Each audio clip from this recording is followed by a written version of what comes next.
Welcome back, everybody, to another episode of Comic Shop Talk on the Late Night Chat Network, your first stop for pop culture talk. I'm your host, Niko, and joined with me today, as always, my co-host, Chris. How you doing? Hey, not too bad. How are you?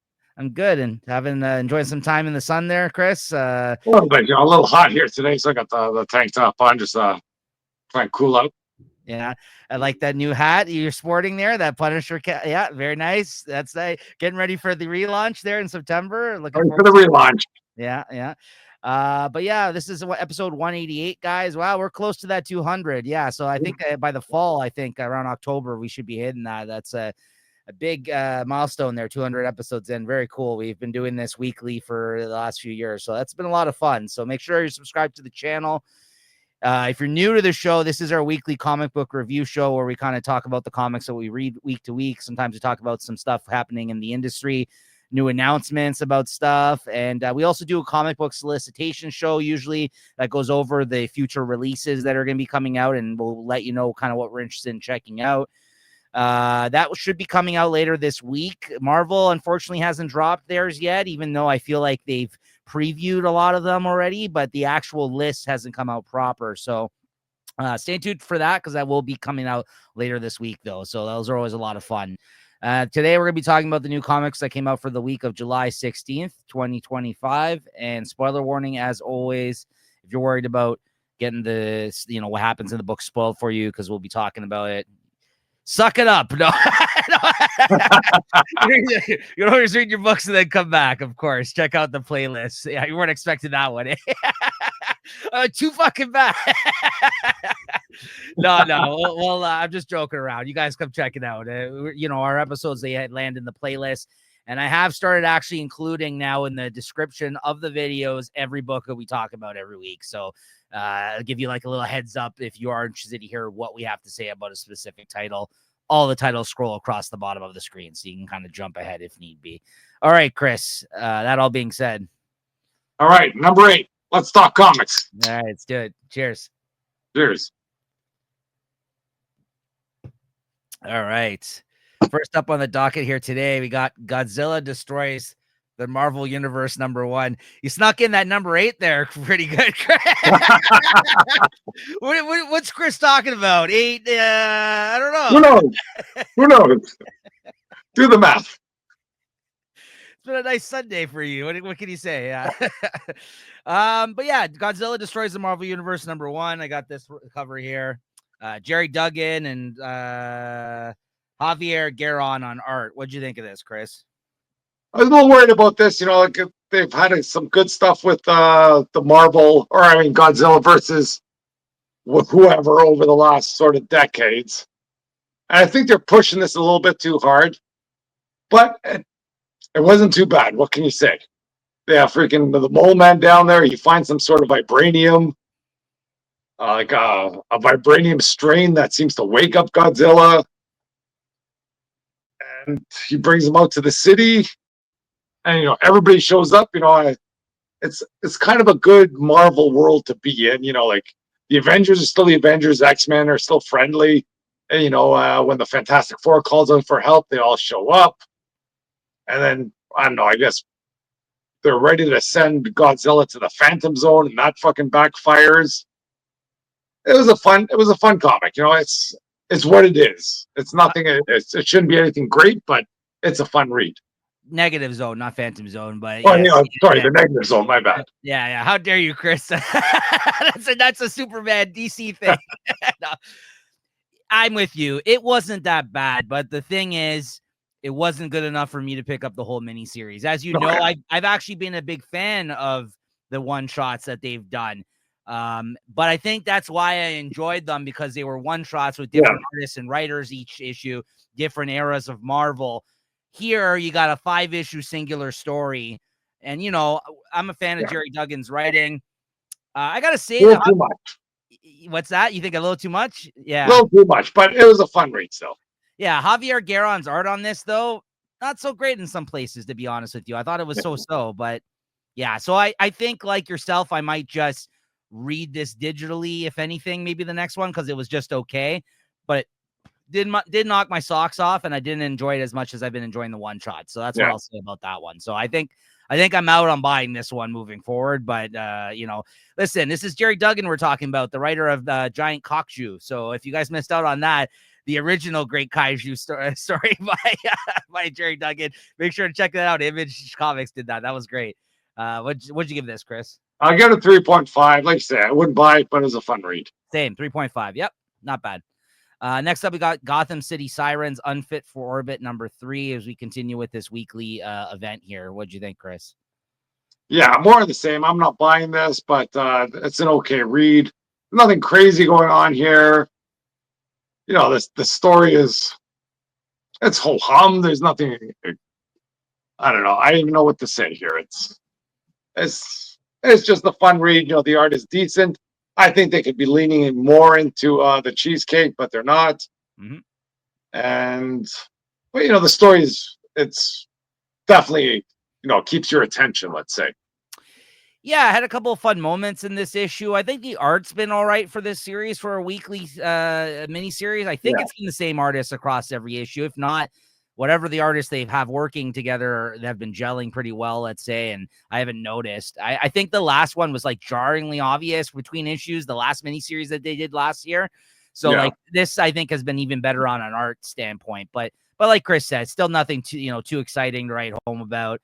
But we continue to be reading this digitally, so it's not bad. We didn't pick this up though, so I would say it's better than the last one, but still not that. Yeah, it's not worth buying. That's for sure. No, so. But it's some interesting things happen in this issue. It's been some fun supernatural kind of stuff happening in this story with Despero and everybody else. So not bad. What'd you give this one, Chris? It's another 3.5. Yeah, I'll give it a 3.5 as well. All right, then we got the conclusion of Predator versus Spider-Man, number 4 here this week. Yeah, this has been a good story. I've enjoyed the world that Spider-Man is living in here. And, they bring out Craven here. Craven comes out to be the best part of this story here.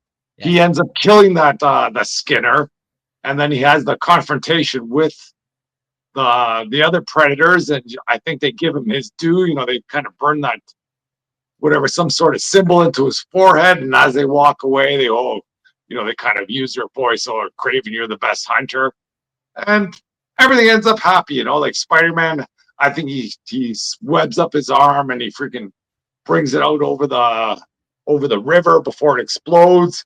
And, it looks like it's going to explode. And then freaking Mary Jane sees it going on, and she's like, "Oh no, what's going on?" And it ends up being a happy story. So I can't complain about any of that. And like I say, once again, I thought it was a good story. And once again, nothing crazy going on here, nothing to change canon or anything, but it was a fun read.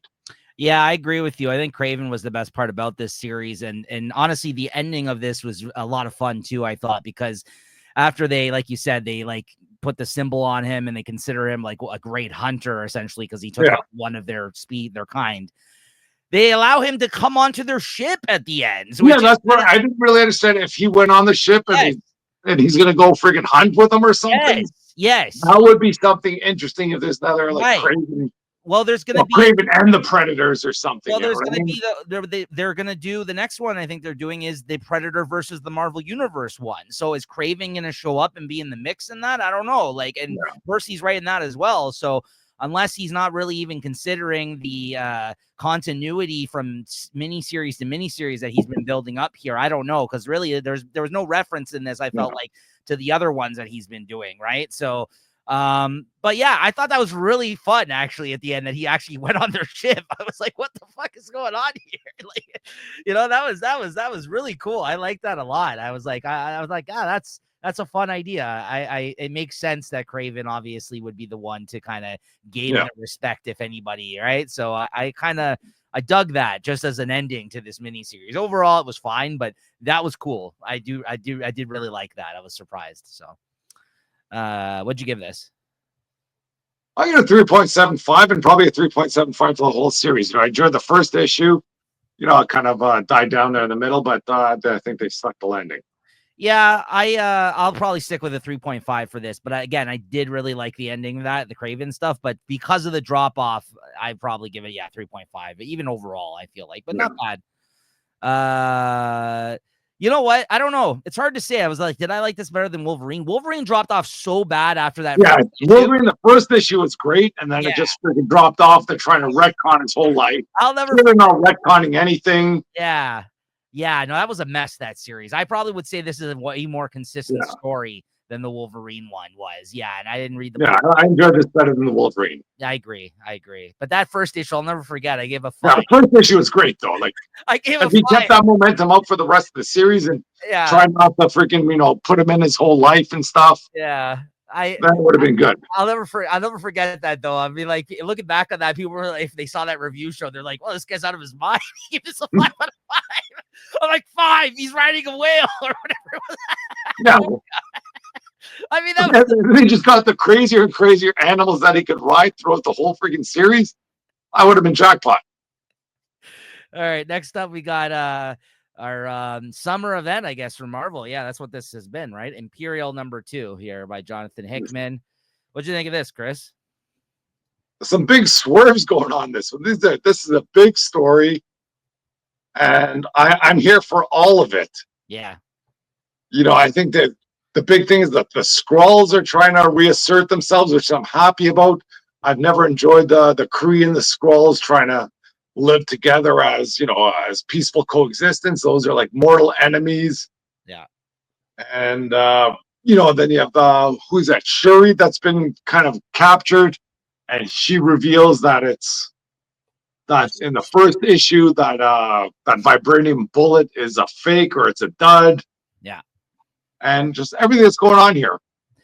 Yeah. I just hope that I'm not happy about how they're going to try and spread this all out. This should be just a self-contained story, and I think it'd be a great story. Well, I mean, it is only 4 oversized issues, but there is the tie-in. Yeah, but all the tie-ins and all that stuff. Because even like the Shi'ar Empire, I'm happy to see them, and there's a swerve going on in their world. Right. Well, right now it seems like it is somebody in the Shi'ar Empire. They kind of showed their hand a little bit in this issue, because Gladiator kind of separated from his queen there, and he's off doing something, and then he turns around and finds out like she got ambushed by, it seems like, her own people there in that scene.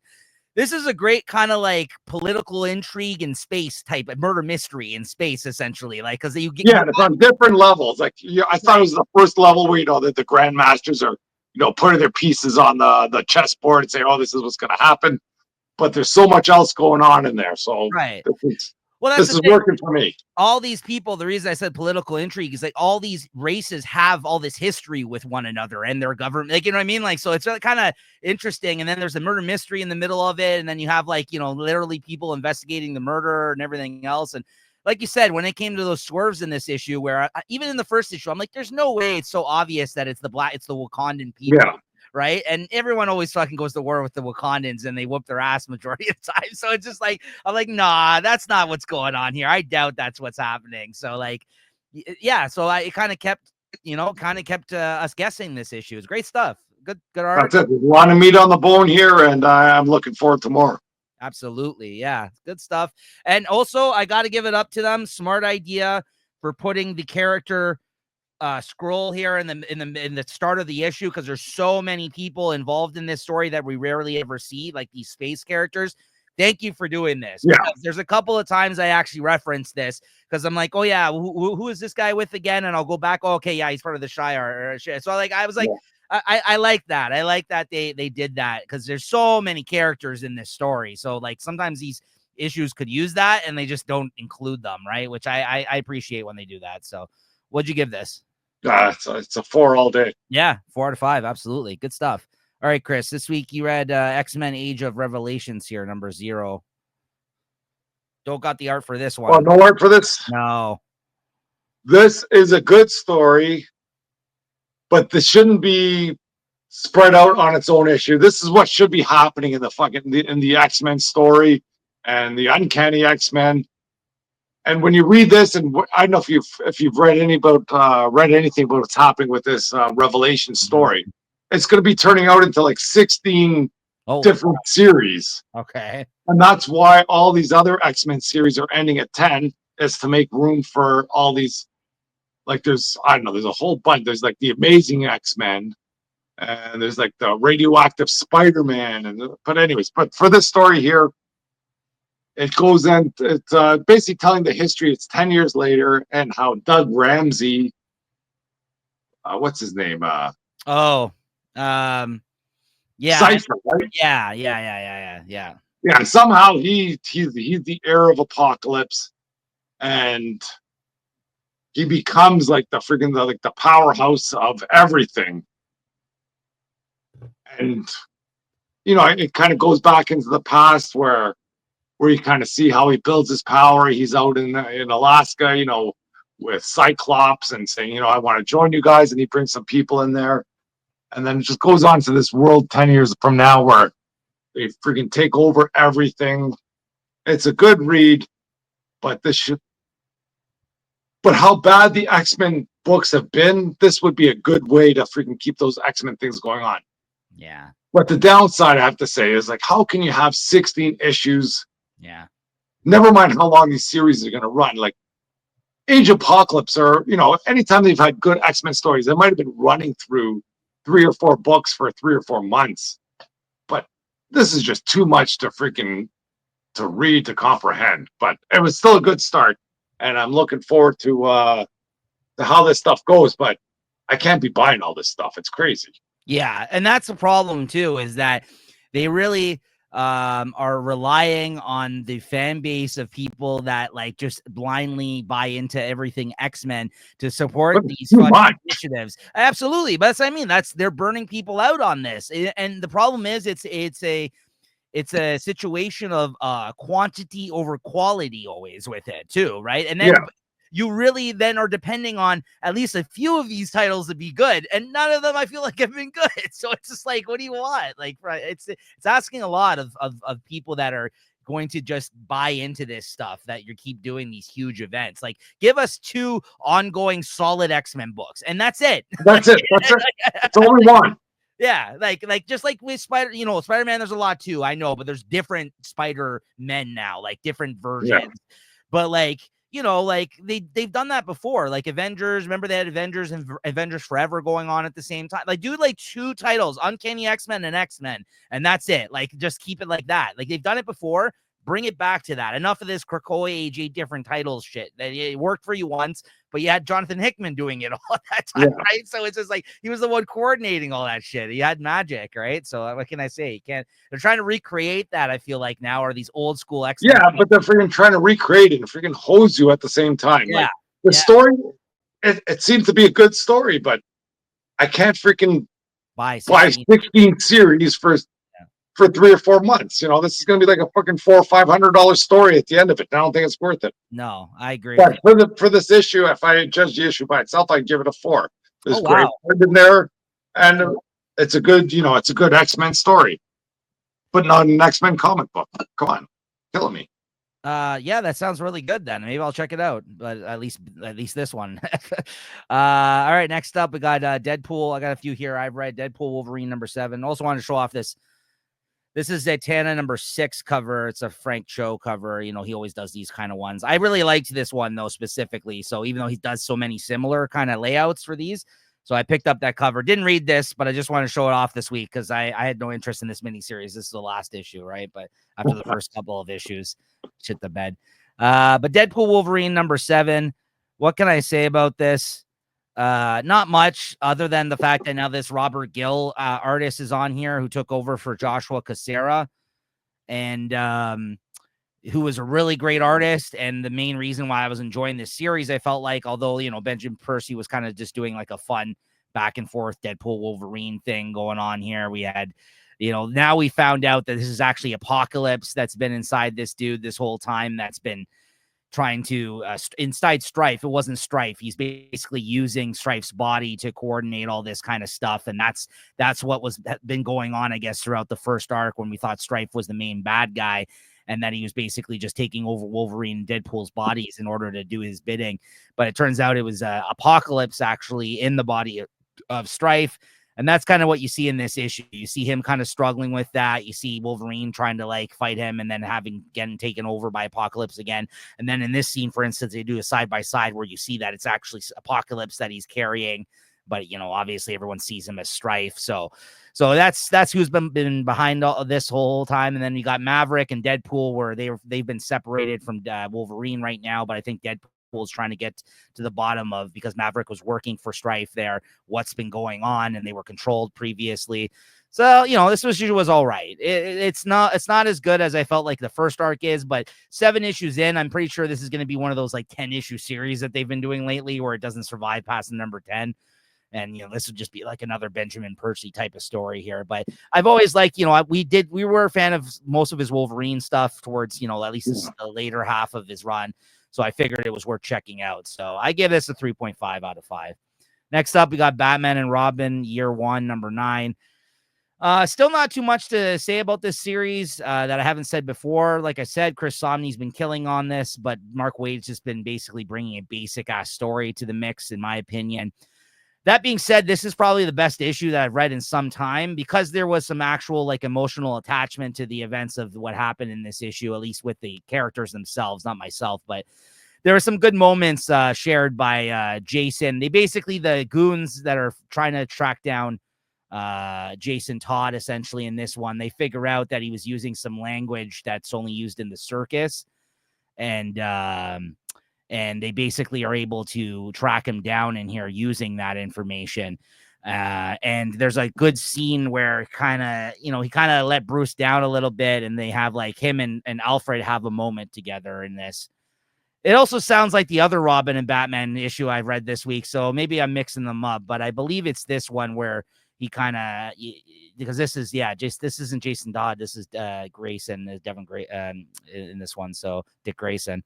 Yeah, so yeah, he has a back and forth with Alfred in this, because he's not kind of quite cutting it, and he's kind of had some hard times, dealing with things lately, obviously working with Batman, and they figure out who the kid is, because he used some sort of word that they use in the circus, and they use it to track him down. And then basically the Clayface in this takes out these gangsters that have been bossing him around here at the end. And it looks like him and Two-Face are going to team up by the end of this, now that the gangsters are out of the picture. So that's kind of where we're at. I'll give it a 3.75 out of 5, though, because of that more like grounded, more emotional kind of moment with the characters. That was good. It was actually some good character stuff, which up to this point, it's just been like a regular gangster type story within Batman, which I've read a million of, right? So Marvel Knights, The World to Come, number 2. Chris, I know you said you've also read this, but I'll take the lead on this one, just because I think I have a little bit more familiarity with this. So this is the thing I wanted to ask Chris about this, though, this issue in particular, because you didn't read the first one even, though, did you, Chris? Oh, yeah, I did read the first one. Okay. So basically, the thing about this miniseries, and that's why I wanted to know what you had to say about it, or if you were lost at all in this, is that, as I predicted in the first issue, at the end of the first issue, they reveal there's a white Black Panther now in the future, and that we didn't know who he was, how it was his son, if it was his son. Basically, he ends up beating the shit out of the Black Panther. They are like in a fight to the death, because he wants to become the Black Panther in the first issue. And basically, as I predicted in the first issue, this is Everett K. Ross's son, it looks like. It appears to be in this issue. Everett K. Ross was the agent that was that basically in Christopher Priest's Black Panther run, that a lot of the stuff in the movies is based off of. He's the agent that was used in the States when the Wakandans visited, to basically, be his tour guide, essentially, and protect him, while he was down here, essentially, like his aide, essentially. So that's who this character is. And there's all this like inner monologue stuff happening in this issue, and the way it was written is similar to the Black Panther run that Christopher Priest wrote back in the 2000s. That was like regarded as probably the best Black Panther run.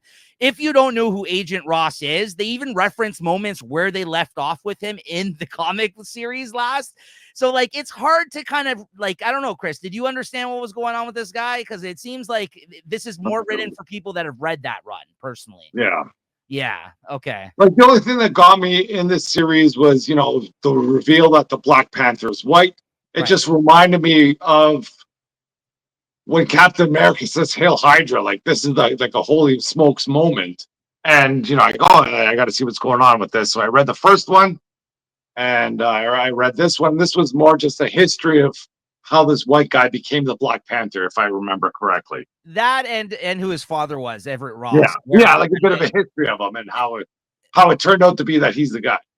Yeah, and how like what happened to him when we last left off with him in the series, because as to my knowledge, no one else has used this character since his run on Black Panther. So yeah, it's kind of interesting for me just because I've read that run. I did like the first issue more than this one, but I am interested to see where this still goes. But again, like the other because I picked this issue up, I think like some other things I've been cutting from my list, I might just trade weight this one and then read this one digitally as well, just because I feel like this is like going to be read better as like a full story, and it's really just an extension, it feels like, of his Black Panther run. Like there's a reason why they brought back the Marvel Knights banner for this. It's because this is taking place in the same kind of timeline, let's say, of that run. Whereas I thought they were taking an opportunity just to bring the writer back and write another interesting Black Panther story.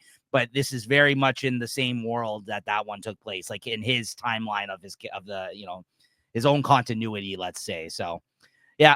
But yeah, interesting. It looks like he's the Black Panther at the end of this issue. Like he beat Black Panther there in the fight there. So it looks like he kind of gave up at the end.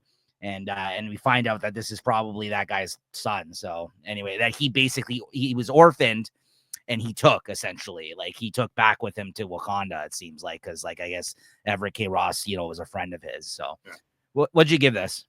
I think it's a good story, but I don't think anybody's going to care about it. So I'll give it a 3.75. But yeah, I liked it. I'll give it 3.75, but that's also based off of, that's why I think you're being generous. That's also based off the fact of, like I said, if you've read that stuff, I think you'll like this more. If you haven't, I don't know.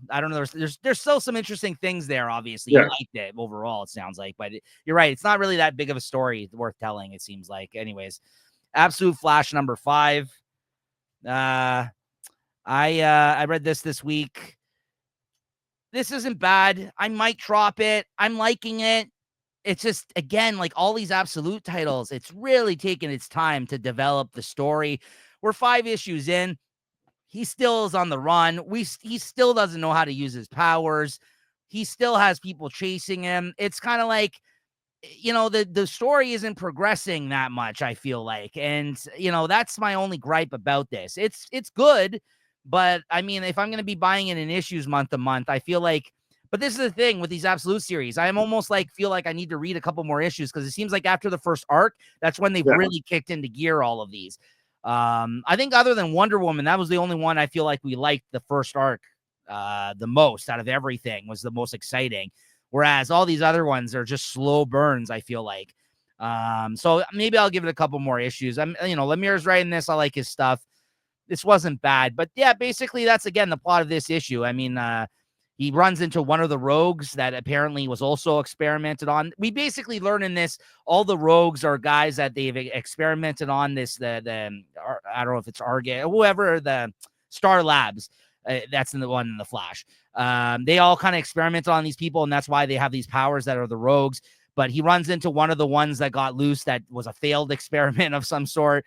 And now all the other ones that are still working for Star Labs or whatever are trying to bring him in, and his dad works for them. So like, that's where all the issues are happening right now within, his story.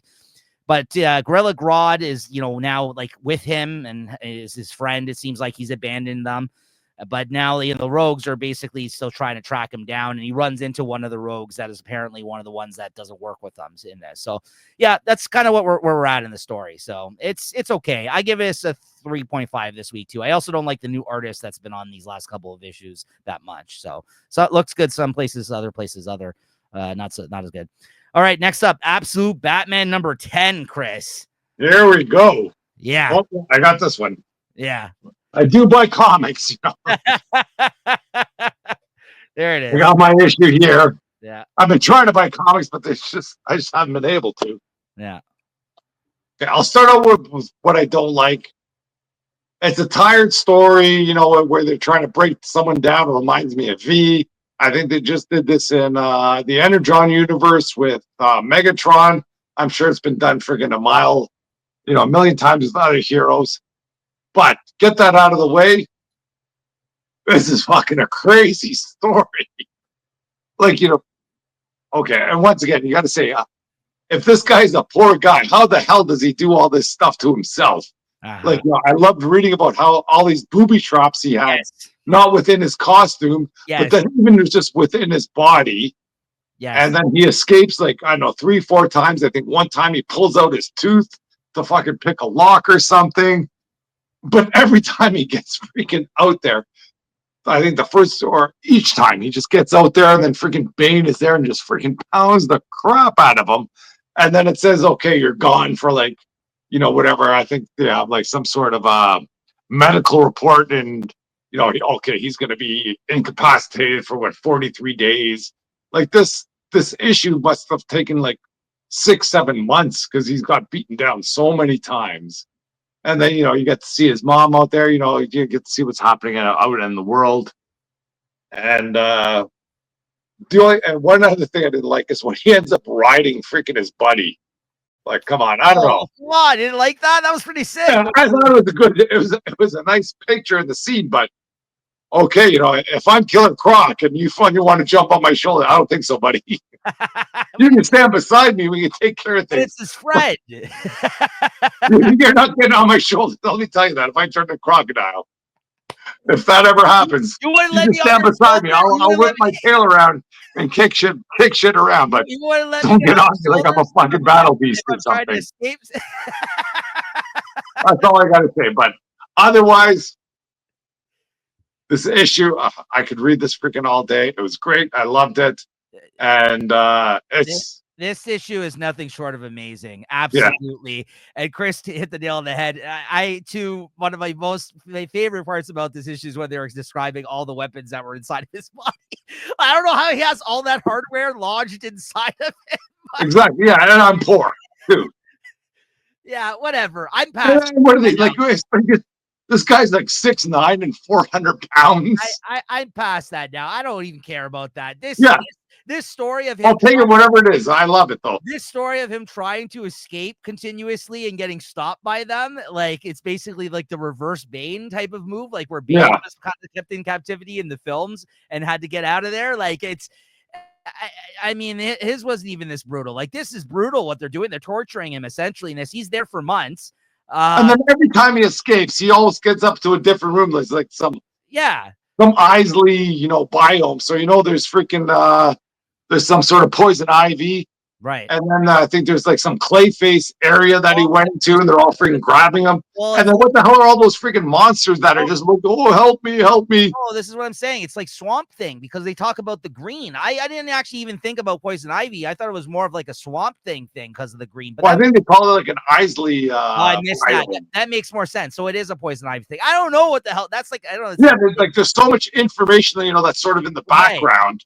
This is a terrifying thing. The action alone is freaking keeping you entertained, like you got to go back a few times to pick everything up that's going on in here. But this is one of the more demented Batman stories I've read. Yeah, it's crazy, but I love it.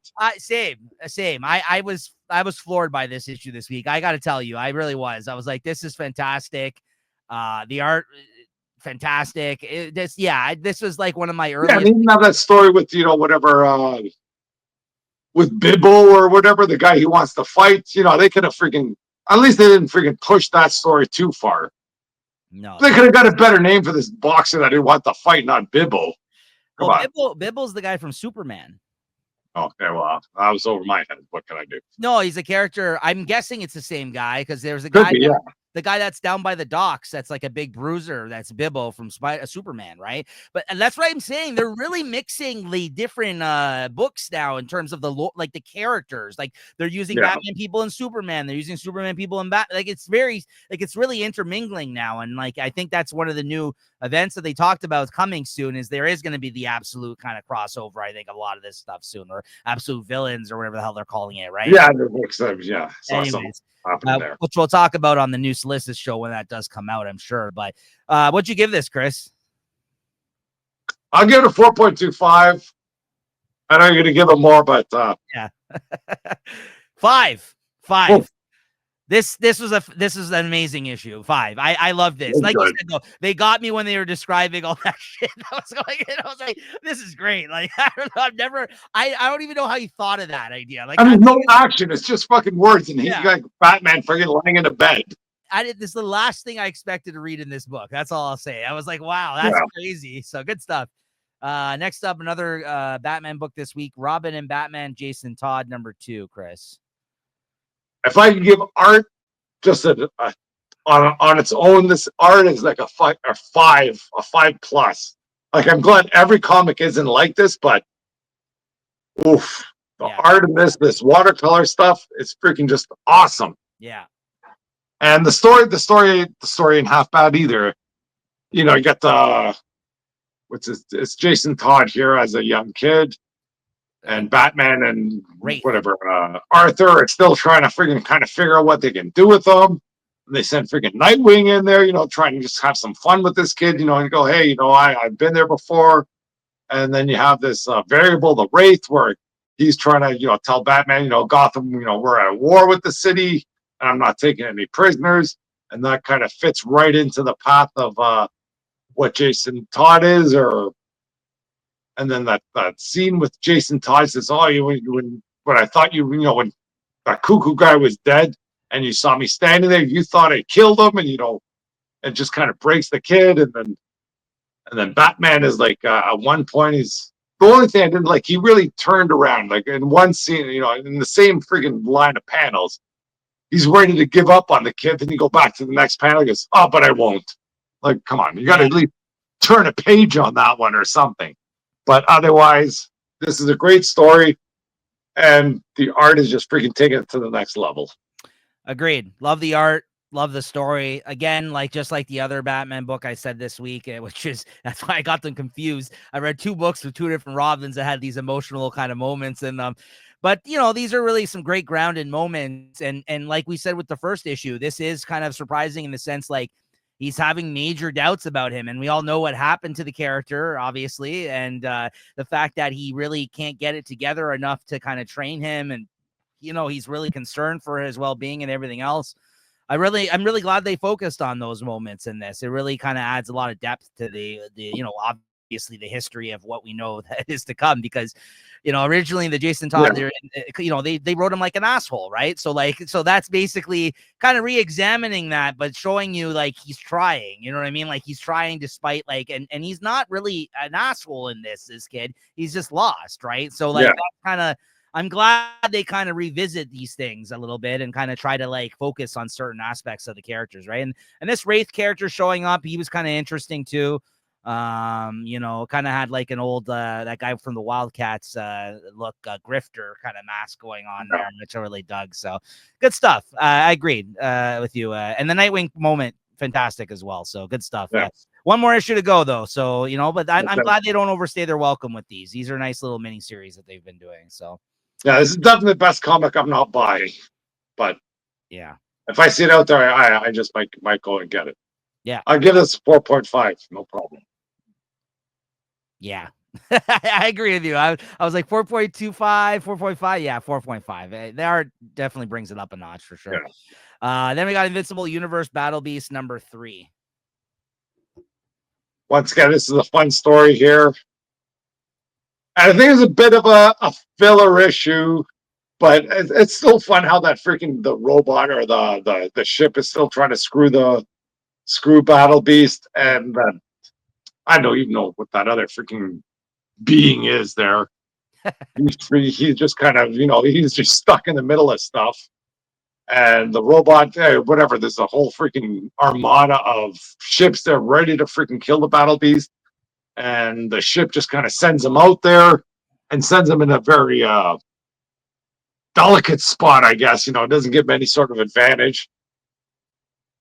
And it looks like they almost have that Battle Beast, you know, freaking on their sights, and then somebody just can't hold on and has to shoot him, and then just pushes him into everything, and he just goes to town. What can you say? This is pure violence. It's pure fun. And the story's decent, you know, and they end up at the end, you know, to that whatever that creature's world, and he thinks he's going to be I don't know, like a crazy world that he goes to, but the world seems to be different than he is. But there's some big freaking beasts there, so it looks like it's gonna be a fun time for Battle Beast. Yeah, it does. And this character that's was going back to his home planet, hadn't been there for some time. Apparently they weren't allowing his his passcode to get in or whatever wasn't working, his Yeah, clearance. And so he's kind of thrown off by this a bit. And, little does he realize too, like the problems he's probably going to be causing by bringing this guy to his planet, which I don't know if he's really thought this out. The whole deal was made because he said, I will not kill you if you do this for me. Like, cause he was ready to eat this fucking guy. So I get it. But that's, now that he's almost got like a new lease on life now with his new legs. yeah. So, Yeah, but then, like you say, that dragon that freaking comes, bites the ship, throws him down, and then I don't know this freaking whole. I don't know what's going on in this world, but it looks like there's a whole bunch of monsters that are ready to freaking chow down on Battle Beast, and he's ready. He's more than ready for him, it seems. yeah, and this isn't a book that's like got a lot of depth to it. It's not huge on plot, but that's okay. I don't need all my books to be like that. And this is the book you don't want that to be like, because like this is more about, like you said, the violence and action and just a fun kind of storyline that's happening here. His literal goal is, can somebody out there be powerful enough to fight me and kill me, which is hilarious. So I love it. It's good stuff. And Ryan Otley art, so good, great stuff. Yeah. So Yeah, if you can draw friggin' blood globules or whatever with the little fucking white dot, yeah, it's all over the place in this one. yeah. What'd you give this? I'll get a 4. Because the I'll story. give it a 3.75, but No, I'll go 4. I was going between 4 and 4.25, but if I gave it a 4.25, it's just going to be based off the art at this point. But I'll give it a 4. I think it's a good solid 4 for this. Is worth it. Yeah. Next up, I got a couple more here I've read this week. Batman, Superman, World's Finest, 41. This is the Bizarro World issue. I don't know, man. I don't always love everything that has to do with Bizarro. Sometimes it can get real old real fast, the whole Bizarro kind of like the Bizarro speak stuff, and like, depending how far they want to go into it, right? So I hope this is one of those instances, like most of the things in this series that only last a couple of issues. This was okay. Basically, there's a group of like Bizarro zombies, essentially. They at the end of the last story, I guess a portal opens up, because the way this issue opens up, Robin's running away and doesn't know what the hell's going on. And we don't know what the hell's going on as readers. And then a few pages in, they kind of mention the fact that when he actually finds Batman and Superman after being lost for hours on this like Bizarro world, what the hell's going on? He's like, oh yeah, this portal opened up and it transported us, and they show you what happened in like in on one of the pages. I don't remember if they showed you that last issue or not. But anyways, basically there's like some sort of virus going on with the Bizarro world here. And yeah, they're basically Bizarro zombies, essentially. That's what's going on here. And I think if you maybe they're running around trying to fight these things. Oh yeah, and that's the thing. Basically they're turning people normal. So the Bizarro people are becoming unbizarro like, and to them that's a bad thing, because that's like they're the freaks, essentially, right? So these people are basically getting turned normal on the planet, and that's what's scaring them, and that's what basically the disease that's kind of following with the zombies. If they get you, you turn normal, essentially. But then there's a few Bizarro people still kind of out there, and he meets up with Bizarro Superman at the end of this issue. Like I said, I feel like one issue in, I've almost had my fill of this, but if it's going to be like another issue of this, that's fine. It's not bad. I think the artist is still really good. That's taken over for Dan Mora, this Gutierrez guy. I give this a 3.5. It wasn't bad, but I just feel like a little Bizarro goes a long way. I don't know if I need like a whole arc personally. Next up, Detective Comics 1099. I got this Jay Lee variant here because it's the Gotham City Sirens variant this month. This is the end of the story before Detective 1100, which is like one of those milestone issues. So this kind of wraps everything up just before the next one, which is nice. With this whole Elixir storyline and this, this secret group that Batman's been investigating ever since he took that elixir with the thing that made him feel young again, essentially. Bullock and Penguin, now they had teamed up in the last issue. Bullock looks like he was about to get shot and killed, and he obviously did in here.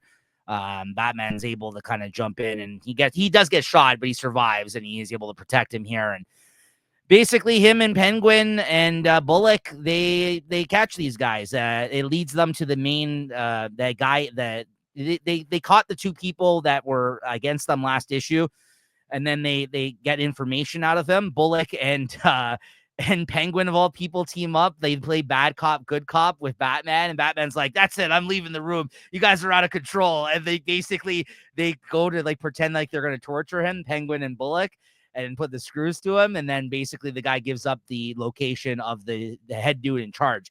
And it turns out that Elixir is basically like a pyramid scheme, Chris, that this organization, they only have so much of that stuff to go around to make people feel young again. So the three people that work for the boss are the only ones that have had their life's lengthened, and everybody else has only been basically given access to like very little, and they basically just use these people to kind of like get power and influence essentially like through the city. And yeah, so basically his main guys that work for him, they're the only ones that go on living. Everybody else eventually they don't have access to this stuff. And the head dude in charge of the company, the only reason that he's lived for so long and that even the other three guys work for him is because he has access to Lazarus pits. No. So that's kind of what's been going on here. But they're kind of pulling the wool over the eyes of the people that are all buying into this shit, this pyramid scheme scam shit they're running here. So yeah, they get to the bottom of it. And the funniest shit is they get to this dude in charge of the company, Batman, and they like corner him in wherever his hideout is. And this guy basically puts himself like behind like a glass case. And he's like, "Oh, can't get me. This is impenetrable. And it's going to be like this for the next 5 years." And they're just like, he's like, "I got enough like IV fluid shit in here to make me survive till then." And like I have this like, so the guy's like, "Okay, well, I'm going to be here in 5 years." Yeah, I can wait it out. You're not going anywhere.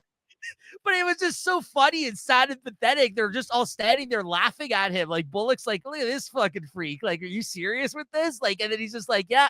He's like, he thinks he outsmarted them. Batman's like, "That's fine. I'll come back here in 5 years and I'm gonna throw you in jail." It's like, so you're not now. You're like, you're basically your own prisoner now of your own doing. And he's like, "Okay, I guess that's how you want it. You want it, then sure." So yeah, it's hilarious. I just thought that was such a funny, unexpected turn that the story took. Yeah, this is him here. And then they came in, they started laughing at him because of his getup and how like he has like a shower cap on his head. And Bullock and Penguin just started laughing. They're like, "What's wrong with this guy?" So it just really took a weird turn, this story. So I really liked the ending. Did not see it coming at all. And then at the end, you find out that Bullock. You have a question, Chris? No, question out here. That's all. Bullock, he gave Elixir that he found like during this whole thing to his friend who helped him out with the information that he screwed over on the force years ago. That was kind of like a not a great cop, but he had done right by him. So he basically gave him this thing to lengthen his life for a period of time at the end. So that was kind of cool too, to bring it all back around, these pills he gave him. So yeah, honestly, I liked it. I'll give it 3.75 out of 5. I thought it was a pretty good, unexpected end to it, and I'm looking forward to more. The run has been good by Tom Taylor. New Avengers 2, not much to say on this.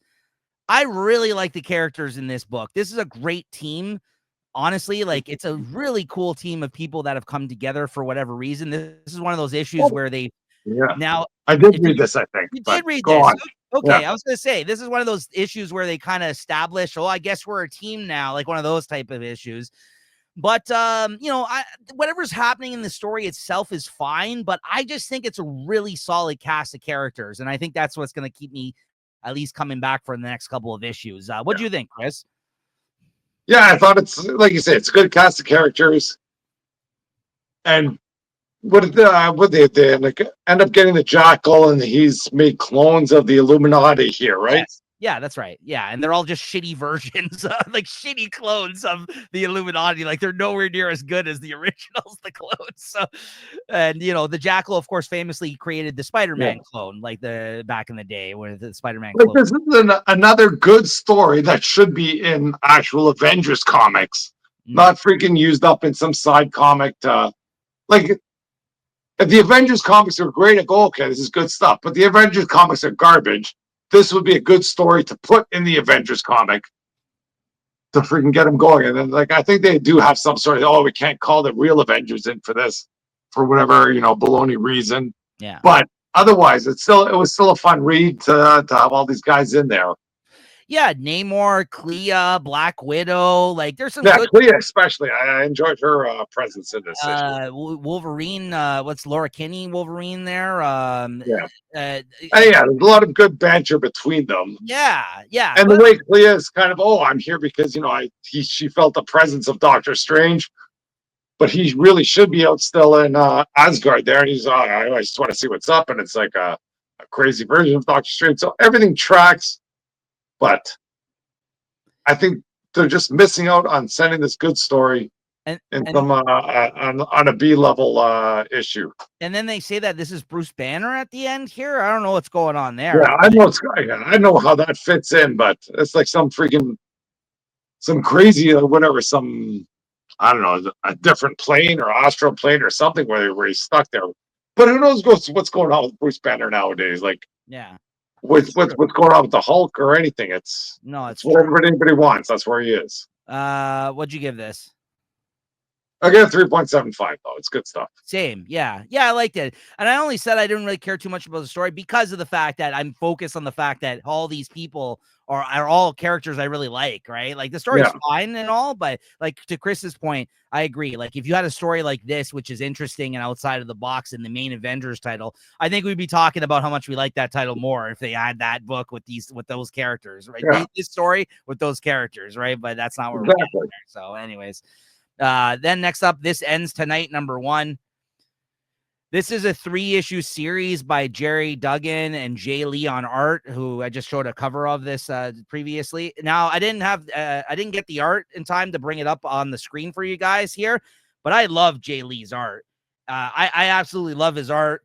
I got to say, though, the story, I don't know what the hell's going on in this story. They just drop you into the middle of this story with these people, and they're on the run, and they're fighting people, but there's, like, sexy chicks, but there's, like, all these, like, weird relationships that these characters have with one another.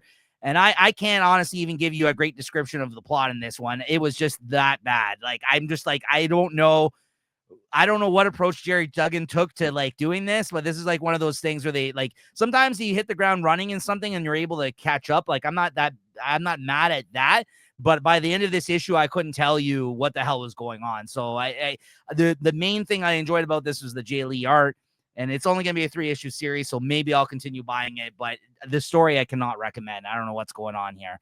But I was disappointed by 2 Jerry Duggan books this week. I don't know, this and the Marvel Universe Godzilla was just okay. He's hitting minutes. Yeah, I don't know. I actually, for me, it's usually a lot more hit lately, but I don't know. I mean, sorry, not lately, just in general, but yeah, lately not so. Yeah, lately did more hits, but there's a while ago it's a lot of misses. That's fair. Anyway, so I give this, honestly, I got to give this like a 2.75. Like on art, no. But based on story, yeah, I got to give it like something even lower than a 3, which we don't do often because mostly everything's like just okay at the very least, but this was just not good. I couldn't tell you what was going on in the story. So I gave it 2.75 for the art. There's a boost there, so that'll tell you that it would have been lower. Then next up, we got G.I. Joe #9. Chris, you missed out on this one this week, you mentioned? Or I have the comic, but I guess I saved it. So I wanted to read it in person, but I just never got around to it. My bad. This is no, that's all good. This is basically continuing the Cover Girl and what's her name there? Baroness. They were off in Paris or wherever last issue, and then this dude showed up, and this guy that works for Major Blood, this bird guy, I forgot his name, but basically he shows up and he starts attacking them in the last issue. That continues into this issue, and he ends up taking them prisoner. Like he swoops down, he knocks one of them out. He ends up swooping down with a net and gets them in the net. Major Blood shows up. Major Blood then has like a good recap with Baroness because, they used to be an item, those two. They used to be together. I don't know if they were together or just like working for him, but basically he starts, bringing up all this stuff from their past. and how she betrayed him, and now that she's running around with GI Joes, because Baroness has always kind of either been on either side, right? It seems like she's been on Cobra a bunch as well, right? If I believe, on the bad guys side in these stories. So yeah, there's all kind of like a conversation of that kind of stuff going on between them, and then we kind of check in on the Joes a little bit as well, and how that one Transformer is now in their base that's talking. I think it was Clutch that's talking to him, that's having a conversation with them. So you got that, and they're having a conversation in this, and then you go back to the one guy that I think it was in the special, the Energon special this year, that they basically arrested this guy who's seen one of the Transformers now, and he's like traumatized by it. He saw Starscream, so he's like drawing pictures of him up in the cell. He's been traumatized by his experience with them. So now this is the Cobra guys here. They basically take him out because they get all the information out of him that they require to basically now go after the Transformers and try to get a beat on where they are.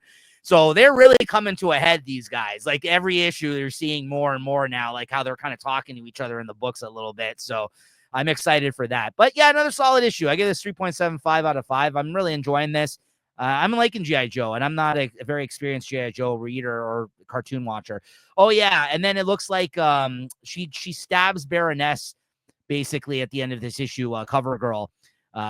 Major Blood throws a sword into this pit that he has them both as prisoners in, and he says that you guys don't kill one or the other, I'm never letting you guys out. So I think it's a fake out, obviously. Yeah, yeah, it's interesting. We'll kind of see where it went. Looks like she stabbed her in the back there. So, all right.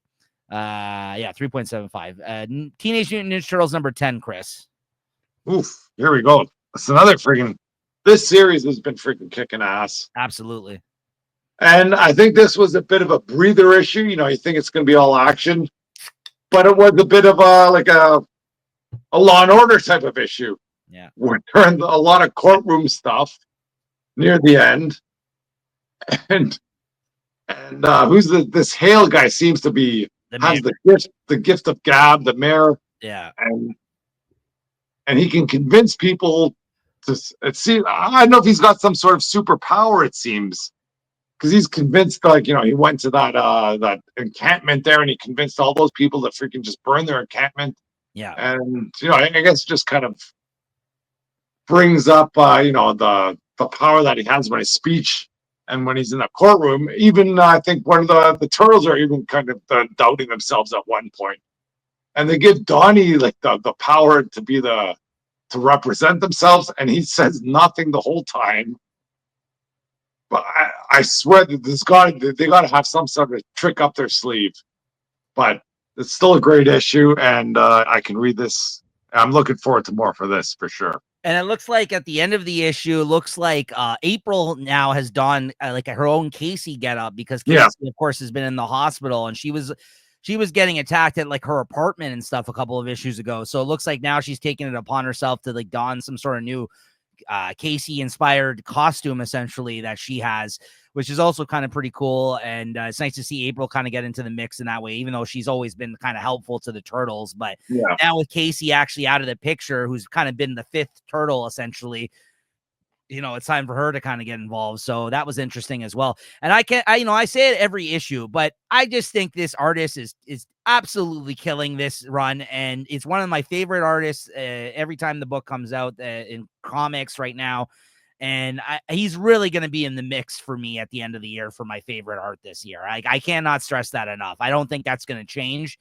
I just hope that they can keep this guy on the book, because I just think there's limited panels of action, but when there was action, it's freaking bombastic. Look at that.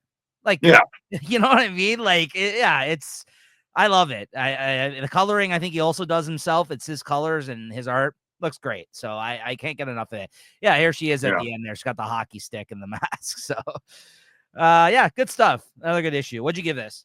Yes, that's 4.25, no problem. Same. Yep, all day. Phantom Road number 14, Chris. Oof. This is a crazy story. You got to be reading everything. You can't pick this up in the middle. If this was the first issue you pick up, you have no idea what's going on. Even if you're reading everything, you still have no idea what's going on. But if you have been reading this is a freaking treat.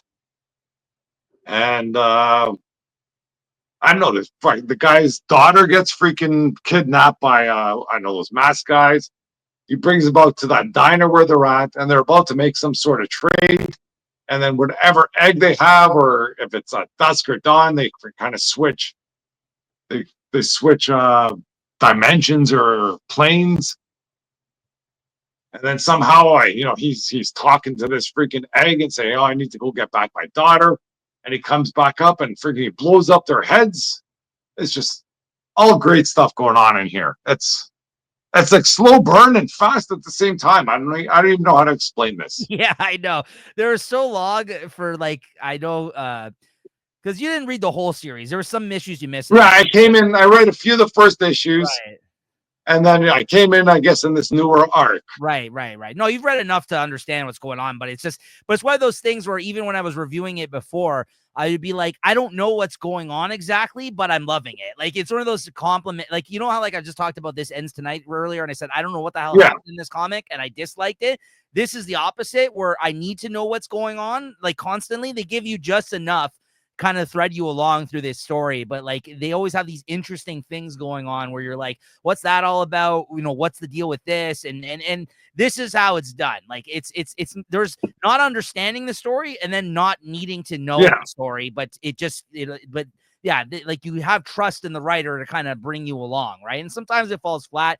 This hasn't for me. This has been a great series all the whole way through. So good stuff. I mean, I think once they go back to the present day time, boom, and those guys, their heads got blown off. Like, what the heck is going on here? Yeah. And then he's in the other world here. And then he comes up and he's back in the freaking zone where basically you shouldn't be able to transfer back and forth. You know, once you're gone, you're gone for whatever 12 hours. Yeah.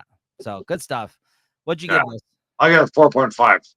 Whoa, even more than me. I was gonna give this 4.25. Wow, loving that series. Good stuff. It is absolutely. Then Superman Unlimited number 3.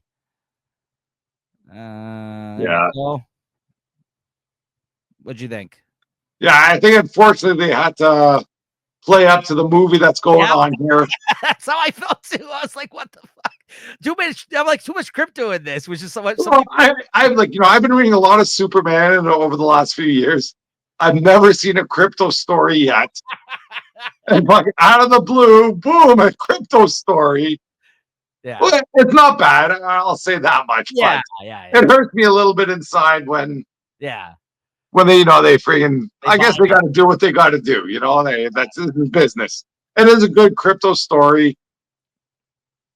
But, the way this Superman story has been going, like where he has he can like blow out the solar flare and then, he'll be like invincible for like whatever, 60 seconds. And then, he's got to make sure he's getting out of there. But then, Crypto gets there and there's stuff with a toy maker. The toy maker is just a Pinocchio or something, but he wants to be a good toy maker. It's okay. It's good stuff. It was a fun read, but I feel the timing of it was a little suspect. Yep. No, you're not wrong. That's exactly how I felt. I kind of groaned and, I rolled my eyes at this. And I'm one of the people that didn't mind Crypto in the movie. Some people didn't like it. Yeah, but Crypto was never this type of dog before, wasn't he? Was he more like a freaking I don't know, like not so much of a mutt type dog. Here he's a mutt. He's in the movie, and some people didn't like the fact that he was in the movie because he was in it a lot. I didn't mind him in the movie personally, but then, like you said, going into this comic, knowing that he also has a mini series going on right now, and getting him in the pages of this, which really has nothing to do with, I felt like, the current anything that's been going on with this. Like, I don't think there's third issue. So yeah, I still like Raphael Albuquerque on art in this. I think I already dropped it in issues. I think I might be out on this though completely. Yeah. If the next issue is nothing short of spectacular, I might have to drop it, like even reading digitally, because this Toy Man thing didn't do too much for me either. I mean, that was, it was fine, but I don't know. I wanted to like this because, Dan Slott doing DC stuff, but I'm not digging this so far. So the first issue was great. Then everything after that, I haven't loved as much, unfortunately. This was okay. The last issue I didn't like that much. This one was okay. I remember you liked the last one though, I think. Yeah, right? I like this issue too, but like I say, it's just a little bit coincidental. I'll give it a 3.75 though. I go 3.5. Yeah. All right, finally, Wonder Woman 23, and I got the Gotham City Sirens Adam Hughes cover for this one as well. Great cover. Yeah, I thought I ordered that one, but I got to take what I get. Yeah. I've got the 8 cover. I'll take it, though. Yeah. That Adam Hughes cover could be better, but it's not a bad cover. But wrong book. for an Adam Hughes cover with those 4 characters, I think he could have done a lot more. Sure, but it's not bad. I like it. It's not bad. Yeah. But if someone were to tell me what's going on with this comic, I'd tell them it's garbage. That's what I'd say if someone told me what was happening in here. Okay. If there's going to be 10 words in the comic, what most have ears. Okay. And freaking whatever else they say after, the most listens. But I don't know, fucking it works. Mice have ears, Mouse Man knows. Yeah. That's it. I loved this. Exactly.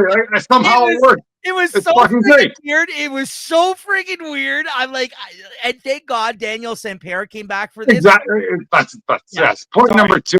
Go ahead. Yeah. Yeah. Point number 2. If this was some freaking baloney artist like from the last issue, freaking Harley or something, literally the last issue. Garbage. Literally the last issue. We were like, what the hell is this art change that they had on last issue? Yeah.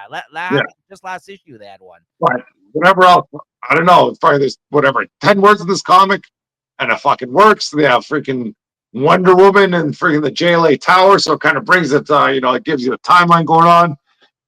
I don't know where this world is, but somehow, they can't. Batman and Superman to say, hey, whatever.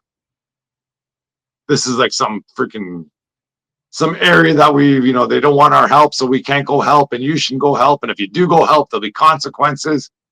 But even like you say, in that one picture where everybody's freaking holding their arms up and you almost have ears, and I don't know. It's good. I liked it. Yeah, between this and some of the weird shit they're doing in Absolute Batman, like DC is going for some weird stories lately, and I'm loving it. Like this is. Like you said, I didn't know if I was going to like this. I think we even said the start of this was not that great. And the artist they had on was not that great.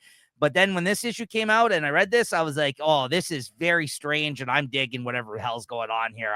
This is like, and the fact that like Wonder Woman shows up and she says, it seems like the first words other than what she was saying like this whole time. And again, great job done by the artist because he really has to convey the storyline happening here. You know what's going on? Freaking people are getting beat up, and it's like, oh, most have ears. Pow! It's like, what the heck's going on? Yeah, it's crazy, but it's a good kind of crazy.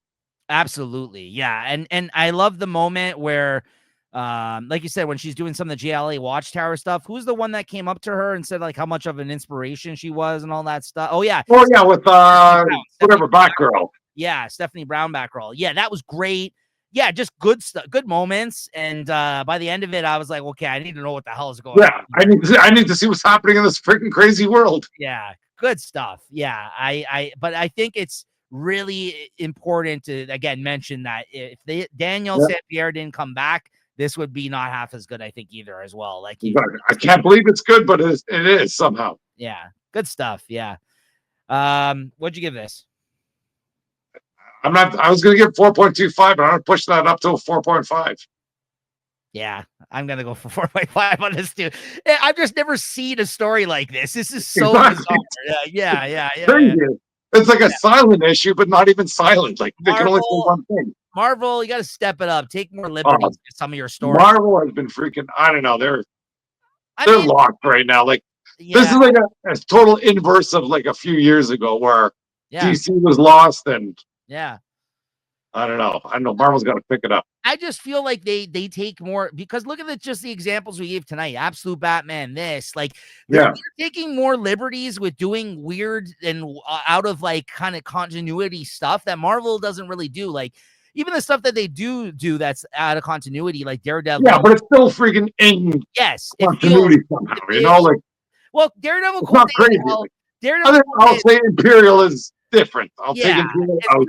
Well, remember what happened to the Punisher? Like, that's pretty crazy, that one, too. Daredevil Cold Day in Hell, but it's just a lot less. Like, remember when he did the Punisher where he's like limbless and up on a wall? There was some weird stuff that was happening in that, but like that, theirs are very few and far between that we get that kind of stuff, though. They're not doing as many out of but for like, they're, I don't know, with their A-level comics, like there's nothing crazy going on. Like X-Men, there should be some crazy shit going on in there, and it's freaking garbage. Yeah. Where, Wonder Woman, that's one of their top A-list titles. And it's good. What can you say? Yeah. All right, that's going to do it for the books that we read this week that we wanted to talk about. Chris, what are you looking forward to checking out next week? All right, let's fire this thing up here and see what's cooking. Oops.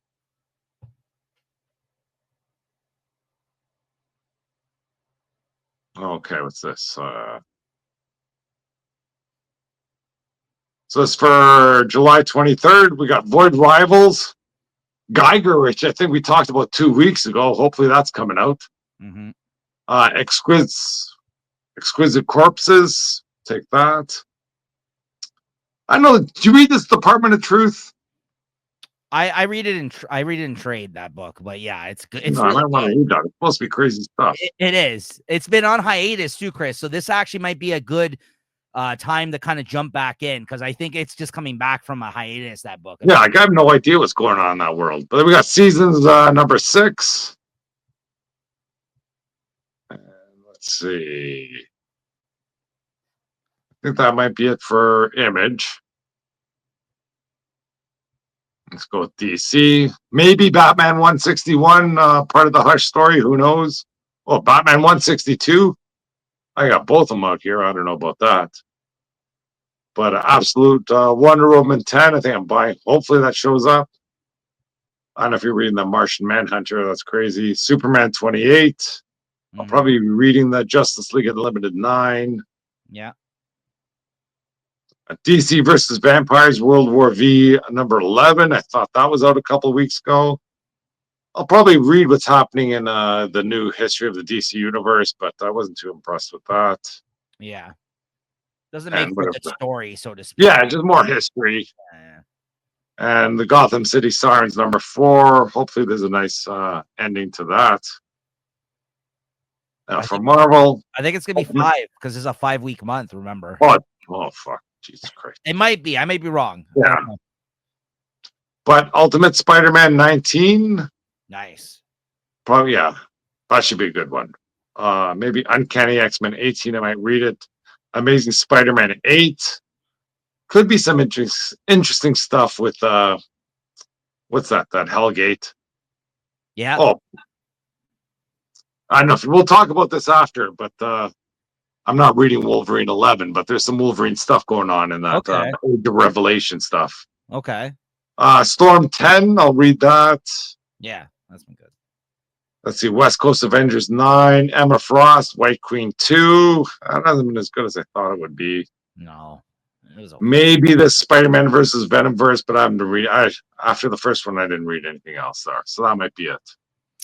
All right, I got. So this could be a combination of stuff I'm reading digitally and picking stuff up. Just because I'm looking at different shipping lists, so it's not as easy to kind of separate the two. Huck Big Bad World number 3. Sorry, I'll probably read that too. Yeah, that's digital. I'd probably read Usagi Yojimbo 10,000 Plums number 5. That might be coming to the end of this story. No, I think Martian Manhunter I'm out on now. I think like I might just pick up the trade if anything. Absolute Wonder Woman 10.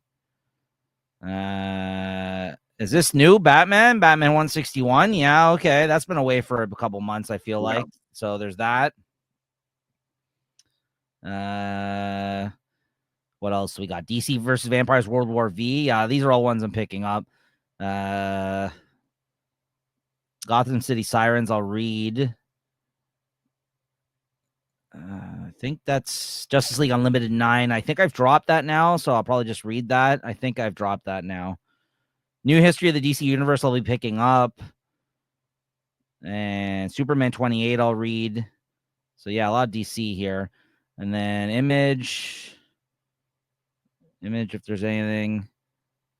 Yeah, Yeah, Exquisite Corpse is 3, as Chris said. Season 6. Void Rivals 21, which has been really good. I think that's it, though. Kea 28 comes out. And Geiger 16. Yeah. So a good image week, too, actually. Some good stuff there. And then Marvel. Amazing Spider-Man 8 I'll be picking up. Emma Frost, the White Queen, number 2 I'll be picking up. Probably a couple of covers of that.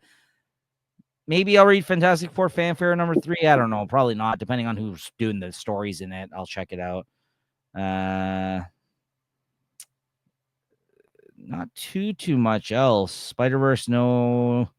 Storm 10. West Coast Avengers 9. I'll be reading both of those. Yeah, I think that's it.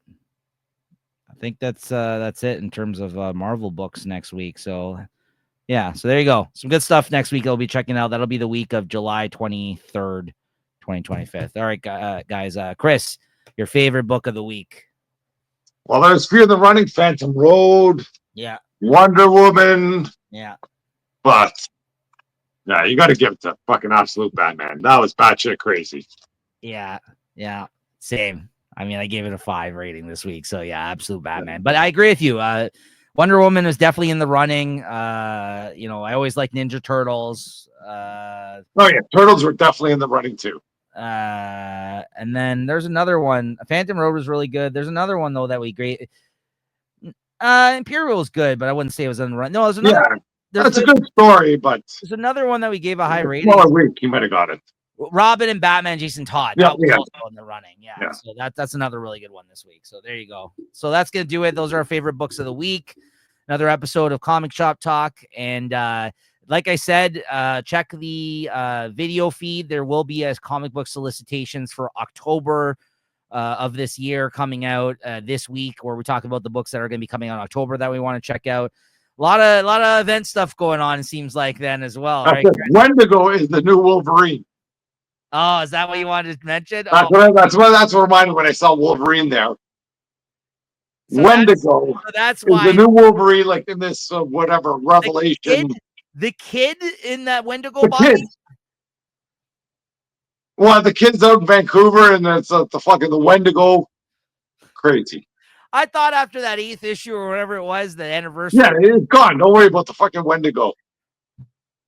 Somehow, I guess he's getting his Wendigo powers back, and now he's going to wear Wolverine's costume. I'm so glad. I'm so glad I dropped that run. Terrible. That is terrible. Terrible.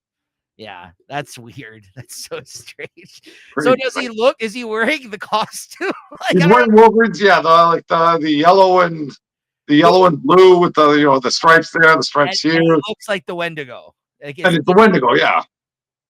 And I think there's a little Laura Kenny Sabretooth. There's Radioactive Spider-Man. He's got like 6 arms again. Where's Logan then? He might be dead. Who knows? Who knows what happens in this Age of Wolverine or Age of Revelation? Jesus. Okay. Anyway. Cyclops comes back. He's wearing a muscle shirt. He's freaking jacked. This is weird. There's good stuff in there, but there's so much bad stuff that it makes the good stuff bad. Yeah. Maybe this is the weird that they're going for. They're like, we'll show you. Yeah, it's not the weird we want. I'll tell you that much. It's not the weird I want. Yeah. I can say that much. They're like, Wonder Woman 23, we'll show you guys. Yeah, that's crazy. That's one issue. I'm not freaking building a whole freaking line around freaking mouse. Mice don't hear and mouse knows, whatever. Crazy. Oh, my God. All right. Well, there you have it, guys. That's going to do it for this week. Yeah, there's the Sinister Six. Somehow the Black Cat and freaking Venom are in there. I don't know. It's crazy. I mean, some of those ideas are fun, but that's all they are. They're fun ideas. You're not ideas. Yeah, not going to build a freaking whatever 10-issue series around them. No, absolutely not. But I'm going to pay freaking what, $70 for it? Get out of here! Ridiculous. So there you go, guys. There's Chris's opinion on the whole direction of Marvel and Wolverine and X-Men Revelations there for you. Right. Harry Andrews on Wolverine and Spider-Man. I'm down. There you go. As am I. So there you have it. There's our final words for the day there. All right, guys. So that's Comic Shop Talk, episode 188. We'll be here next week as always, and check out make sure to check out that solicitation video when that drops as well. It should be coming soon. All right, Chris. Thank you. Thank you, sir. All right, cheers. All right. See you next time, guys. Later.